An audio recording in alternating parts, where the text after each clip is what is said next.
what other firms are bad at in terms of not being able to execute on the remote work stuff, it comes back to leadership and kind of what, like, focusing on the wrong things and really just like developing people.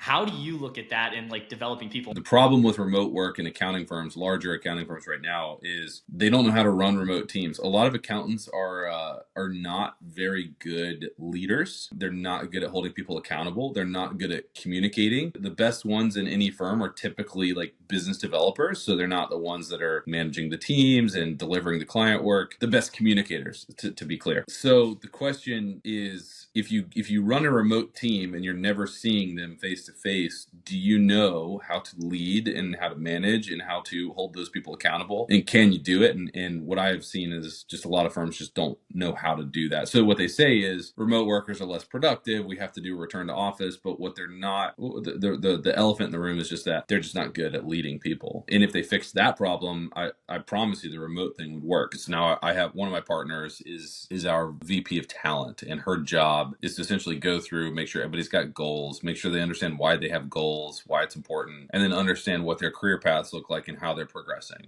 So we have formalized it, and we are continuing to formalize it.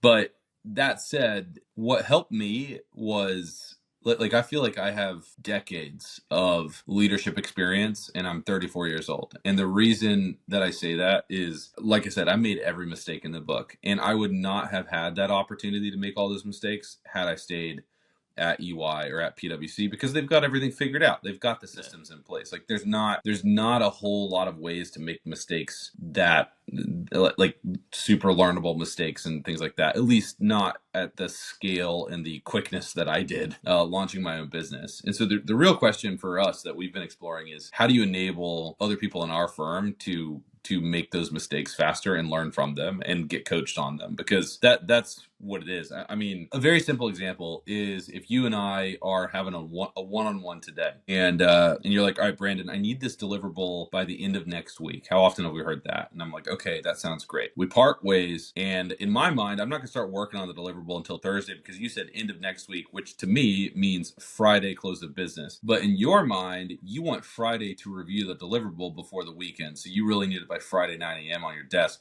So Friday 9 a.m. comes around and we've got a problem, right? And it's a really silly, simple example, but that lack of clarity, the lack of communication, the lack of expectation setting, it proliferates into the entire firm, and we see it all over the place. I coach some firm owners from time to time, and it's the same thing. It's like, well, my tax team really stunk this year. Well, why did they stink? What happened? Well, they didn't get all the stuff done by the deadline. Oh man, you guys didn't get to file all your returns by the deadline. You got some returns left over. Oh, no, we got it all done. I'm like, oh, well, so what was the expectation you set then? Well, it's just to get it all done by the deadline. And you weren't happy with that? Well, no, I wanted it done 2 weeks before the deadline. Did you tell them that? No, I didn't tell them that. Okay, well, is it your team or is it you, right? Like, that's what I mean. These are simple examples to illustrate that accountants in general just aren't naturally and I would say not even just accountants, just anybody. You don't think that you have to be crystal clear. You actually think that the more clear that you are, the more of an a-hole you're being. Like, some people think, well, if I tell you I need it by Monday at 10 a.m., that's going to come off weird and I'm going to be viewed as an a-hole. But the way that I approach it is clarity is kindness. It's the kindest thing that you can do, to be extremely clear. Unclear is unkind. You got to beat around the bush. You're not helping anybody. But that's the main problem, is just training people how to get comfortable communicating clearly, and then what real accountability looks like. Like, real accountability is not, sitting on the status meeting and yelling at your team and telling them all to work harder. And that's what people think accountability is. That's a part of accountability, is the status meetings and helping people prioritize and reprioritize. But real accountability too is like picking up a low-level task for you to make sure it was done correctly. Because when your team sees you do that, they're going to make sure that their work is good and timely in most cases, because they don't want you picking up their work and finding out that you've been making a mistake or they've been making mistakes. So I'm kind of like going on a tangent here, but it's very hard to train, very hard to get accountants thinking strategically, seeing the future, like what's coming down the pipeline 60, 90 days from now, and what do you need to delegate today, and how do you delegate?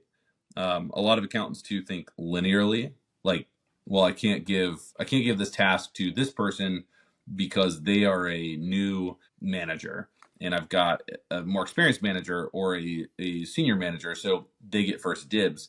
But for me, I'm like, I don't care. I want people that have good attitudes. I want to surround myself with people that have good attitudes, that want to do the work. They raise their hand, and then it just comes back to, you got to be willing to let them fail, right? I'll give them the harder projects.